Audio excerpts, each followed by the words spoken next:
Hey, good evening, everybody. How's it going today? Texas Redleg here. Well, I have been wanting to do a video on this subject for a while, and that is the subject of risk assessment and risk management. I've done a short video on this subject before, but I want to retouch on some items and do a little deeper dive. But first, let me give a shout out to Hill Country Prepper. Hill Country Prepper is a really good source for a lot of the same sort of things that I talk about and others, but he has a little bit different perspective. Lives in a different place, and so it's always good to get a different perspective on some of the same ideas and such. But he's a real good source for deliberate information or answers to questions, and I really think that he's a value to the community, and I do appreciate him giving me a shout out, so I wanted to return the favor. So go over there and check him out, Hill Country Prepper. But with today's video, I wanted to again do a touch on the subject of risk assessment / risk management. And it really, to me, it comes down to really just a few areas. And having done these types of things in the military, I have a little bit different perspective than probably most civilians. But and I'm not saying my way, or my ideas are the only good ideas. But it's just what I know, and having been experienced in the field. But to me, it all starts with planning. And to me, it doesn't matter if you're, whatever you're prepping for. Maybe you're prepping for all the current types of disasters, finalities that may come about or what have you. But having a good A, B, and C plan is huge, and it really involves all parts of your life. If you're at work, you need to have a plan A, B, and C. If you're at church, you need to have a plan A, B, and C. If you're at school, college, the grocery store, whatever, you need to have a plan A, B, and C. In other words, you need to have backup plans. You need to have backup routes you're going to take. When I go into a restaurant, even with COVID, there's not that many open, but before COVID, if I would ever go out to eat or something like that, where it would be a sit down type of meal, or maybe you're at a training class or something like that, I always try to pick the my back to the wall, and then of course nearest the closest exit so I can get out, fight or flight type thing. But you always want to have your back to the wall if possible, and near an exit if possible. But having a plan A, B, and C is huge. And also, along with risk assessment / management, is preparing. We all prep and we do these things for various reasons, and we hope to have all the food groups covered, so to speak. But I would focus on the big five if I were you, and I've touched on this with another video prior to this. But to me, the big five are food, water, meds, fuel, and 2A items. Food, water, meds, fuel, and then the 2A items that we all know and love. And I would try to drill down on those right now and just focus on that if I were you.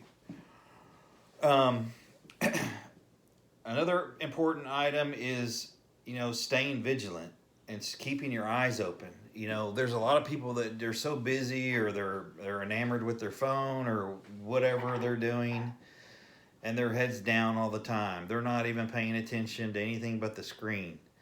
And those are soft targets.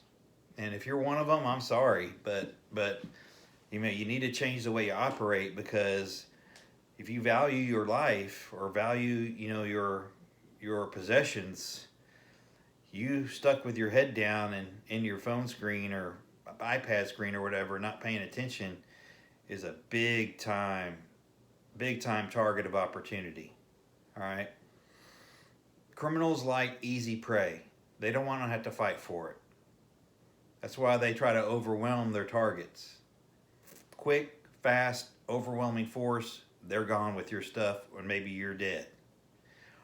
So keep your eyes open. If you see somebody like walking by and checking you out, looking you up and down, seeing what you're all about, look back at them.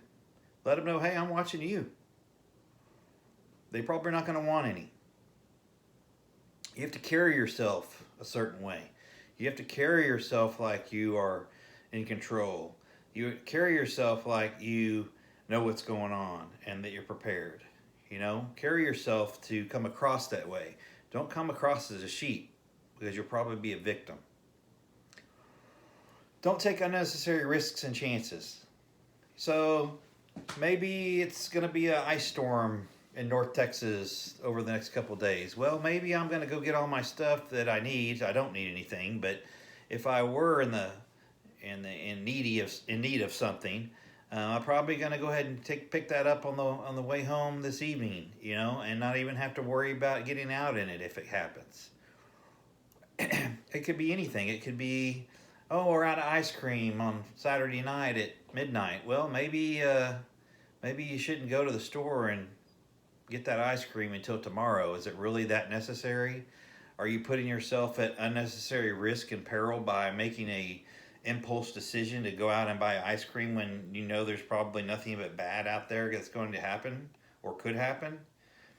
Make good choices. Don't take unnecessary risks and chances. You're just putting yourself at risk, and part of risk assessment, risk management, is trying to avoid those situations unnecessarily. If you are out and you do have to go out, or if you're just out for your normal thing and maybe you're at work or coming home from work and getting fuel in your vehicle or whatever, and trouble erupts, again, you could be inside of a building. You've got to make a decision. If some kind of trouble erupts and it becomes, a dicey situation where it's life threatening, you got two choices. You got the ability to fight or take flight. Which one are you going to do? So you have to be able to choose fast, okay? Again, I've said it before plenty of times. We usually don't get to choose the time and place of our incident. It's going to choose us. So it's best to be prepared and know the risks at all times.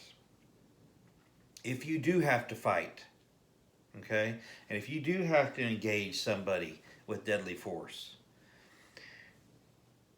I'm going to tell you right now, as a former member of law enforcement, don't talk to the police without an attorney present. Don't do it. I'm not coming down bad on the police, but you may be thinking that you have nothing to hide, you have made no mistakes, but unless you are 100% sure of the law, no doubt about it, you need to not answer any questions until you have an attorney present, period. And the only thing that comes out of your mouth when you are questioned by police with an attorney present, if your attorney allows you to answer, the only thing that you should be saying, again, if you had to use deadly force, is all I wanted to do was stop the threat. All I wanted to do was stop the threat. You didn't need to you didn't mean to kill anybody. You did, God forbid it happens, anything's possible nowadays. But if you're defending yourself, all you should be interested in doing, and all you should say, is that all I wanted to do was stop the threat. This person was a threat, and I wanted to stop the threat. It's very important that you remember that. Stopping the threat is the goal when you are in danger, or if your life is threatened. When you choose to use deadly force, again, the words out of your mouth should be, I only wanted to stop the threat. Okay, get that in your head right now. You won't have time to dither and figure stuff out if it happens. Get an attorney, keep your mouth shut. And I do have a bonus for y'all today. I've talked about it before, but I want to talk about a book that I got several years ago, and it's by a gentleman by the name of Gavin de Becker. And Gavin de Becker is one of the premier personal security companies or people in the world. He's got all the big ones. He had Oprah for the longest time, and anybody that's anybody in Hollywood and internationally. He's got a huge personal protection company, personal security company that employs Secret Service level type individuals to provide personal security to the wealthy and those people, who's who or whatever. But the book is called The Gift of Fear by Gavin DeBecker, and it's a really good book, and I recommend it for anybody, men, women, youngsters, not children, but I would say teenagers, 15 years and older, would be fine to read this book, and probably it would help them a lot, honestly. But it's called The Gift of Fear. It's by Gavin DeBecker, and I think Barnes and Noble carries it. I think you can get it online through Amazon, or I'm sure all the bookstores carry it. But it's a super good book, and I really value this book a lot. I've read it a couple times, and it will help you in your everyday life, and it will help you to engage risk assessment, risk management in your life. Okay, so please pick that up and read it, and it's a really good gift to give other people as well. And I think you'll really enjoy it. So really, that's all I wanted to talk about today. I know it's a little bit of a longer video, but I do value all you people, and I try to help as much as I can. I don't have all the answers. I'm trying to learn as well and pick up new things. So please like, share, and subscribe. Again, I appreciate all my subscribers, and I look forward to more interaction down the road. Again, I'm all about constructive, criticism, so please keep that up. Keep prepping, stack it deep. Long live the Republic.